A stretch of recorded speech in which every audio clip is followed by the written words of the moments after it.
What is going on, Tribe and Refuge leaders? If you and I have not met, my name is Kenan. I'm the community pastor on the West Side, overseeing all of the middle school and high school ministries on the West Side campus, and I have a joy of working with you, and I have a joy working alongside Tim and Rob. And before I even start, I wanted to say thank you guys so much for being faithful and coming week after week and just journeying with us as we journey with each other and just helping disciple our students together. So you are doing an incredible work for the kingdom. So I want to just say that first before we dive in. We are going through the Bible story, and so the idea with these videos is to help give some extra context of things that we may or may not touch on either directly or might be kind of subversive. Depending on how each one teaches it.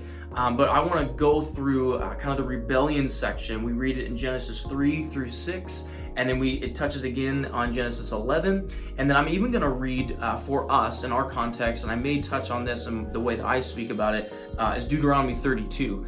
And we're going to touch on how all these things are interconnected, because what I want to do, especially for this section, this was stuff I was never taught. Even in Bible college, I wasn't necessarily taught this directly.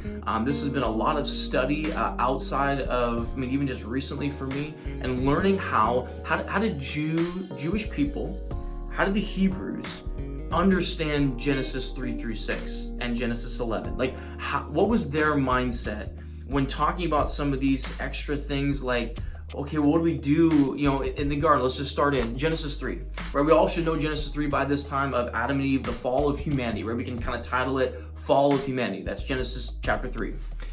Know this, that when Eve is talking with the serpent, do you find it strange that Eve isn't concerned that a python is talking to her? Thinking through that logically. There's no other evidence anywhere, even in scripture or elsewhere, right? The only example would be Balaam's donkey, but that was significant and it freaked him out.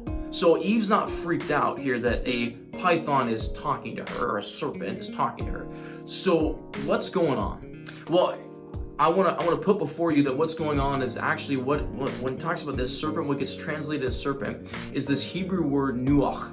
And in fact, this is actually a title given to kind of evil or given to corrupt divine beings. That this is used in other literature outside of the Bible. This idea of nuach, this word nuach, is used to describe an evil force that is slithery, like shrewd. Is kind of, these are all words that we're familiar when we start talking about the serpent and what he did in the garden. So I want to put before you is this, that good biblical scholarship is actually saying that no, it was not an actual serpent, like an animal talking to Eve. What it was actually a spiritual being talking with Eve. And the way that spiritual being is described is that of like the snake. So we have to just take a step back and go, hold on. Because see, the Jewish mindset was truly, there was a unseen world, a supernatural worldview that the Jews have and had that we don't always appreciate in our time. So Genesis 3 was the human rebellion, but it was led by a spiritual influence. There was a spiritual being. The Hebrew word is Elohim. And in fact, this is the same word to describe God. This is the same word to describe just any kind of spiritual being. That's the best way to understand the term Elohim, is spiritual being. So we have this spiritual being, an Elohim, coming and speaking to Eve. And again, the way it's described is this evil, kind of twisted, serpenty individual. So as they're talking, obviously Eve falls, and therefore, boom, humanity is now corrupt. Sin enters the picture. They now know shame.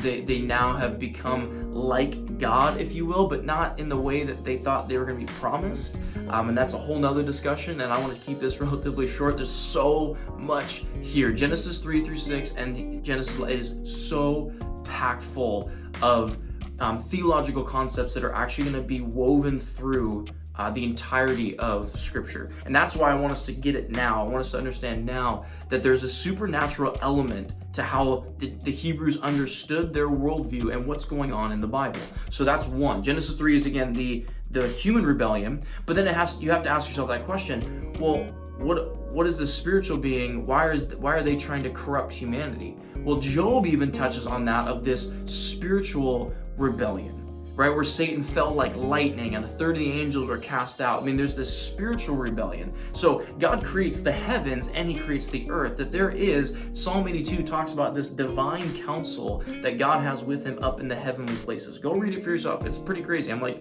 I didn't realize this was in my Bible. Psalm 82, this divine counsel. So then you have, what's going on is you have this spiritual rebellion that then is leading humanity into this rebellion. And it's mentioned again in Genesis 6, where Genesis 6, it talks about how there were the sons of God. So I'm trying to flip to it really quickly here. There were the sons of God that visited. So the term sons of God is another way to describe Elohim. It's the same idea of these lesser gods. It's those that belong to God, this spiritual counsel, this divine counsel.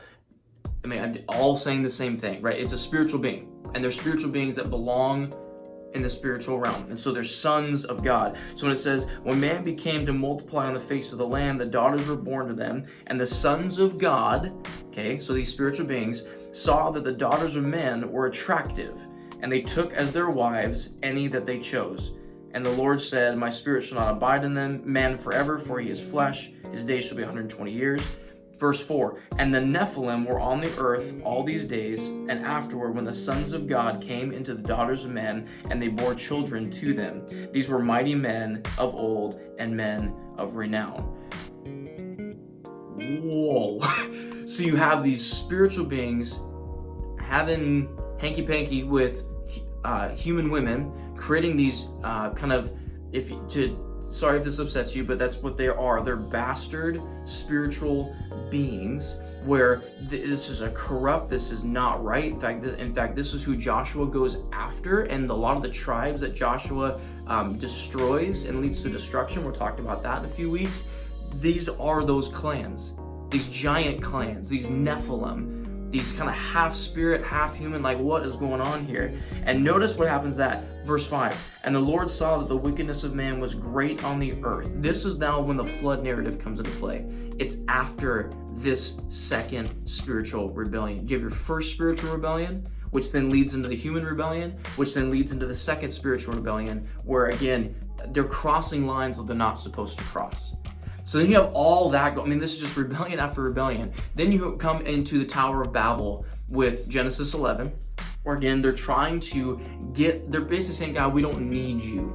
Okay, that's kind of the crux of the story. We don't need you. So God disperses them. This is what I want us to catch. God disperses them, and he sections them all out, and he gives each nation, where he actually has a God, if you will, a spiritual being, an Elohim, to look over and be in charge of these other nations, because God's going to take Israel as his own portion. We're like, yep, okay, now I'm with you again, Ken. I understand that God chose Israel. Well, did you ever wonder what happened to the rest of those nations? Well, God gave responsibility to other Elohim, other spiritual beings that he created. Now remember, he's the chief Elohim. He is the God, the creator God. But he has this divine counsel that he's like, look, I need you to oversee all these other nations, because I, Yahweh, am going to take Israel as my portion, as my inheritance. To bring this home, we're going to close with this idea. It's a bit more information I want to make sure that you have in your back pocket. Deuteronomy 32, verse 7 through 9. This is how I know that even Moses had this perspective. It says this, remember the days of old, consider the years of many generations. Ask your father, and he will show you, your elders, and they will tell you. Basically saying like, look, this is real, this happened, go and ask people. That when the Most High gave to the nations their inheritance, listen here, when he divided mankind, he fixed the borders of the people according to the number of the sons of God. Same group of people, these same sons of God that came down and had a rebellion with these human women, the same sons of God that then he's breaking this out in Genesis 11. This is so crucial for us to understand. This is the worldview of a Jew. That they were gods and God was theirs. And all the other nations had these other Elohim overseeing them. This is absolutely paradigm shifting if we catch this. But the Lord's portion and his people, Jacob, his allotted inheritance. Obviously Jacob being the people of Israel. So, Friends, this is so complex, and I'm hoping I'm able to give this to you. This has already been like a 10-minute video. This has already been too long. So here's what I'm hoping you take away from this. That there is so much going on in Genesis 3 through 6 and 11 that is actually going to be woven in the very fabric and structure of the Hebrew people. This is their mindset. It doesn't go away. This is their mindset. We need to do a good job and a better job of getting back into this mindset. One resource I want to give you, if this fascinates you in any way, it fascinates me like crazy, there's a scholar, his name is Michael Heiser. A lot of his work is where a lot of this information has come from, and there's other scholars that are with him, but he's one of the kind of the leading cutting edge guys on some of this information. He has a book called Unseen Realm. You can buy it on Amazon. It's relatively cheap. I think I found mine for like $15 or $16. If you're interested, and even if you're as a leader, you're like, I would love to get that book, and money's for whatever reason an issue, or you're like, I don't want to get because I want to pay for it, I will buy it for you. I think it's that significant of a resource. So Unseen Realm by Michael Heiser, look into it. And yeah, this is gonna be a fun conversation. So hopefully this helps. If you have any questions, let me know, and I'd love to just continue this conversation further as we go. Have an awesome day, and again, thank you guys for everything you do.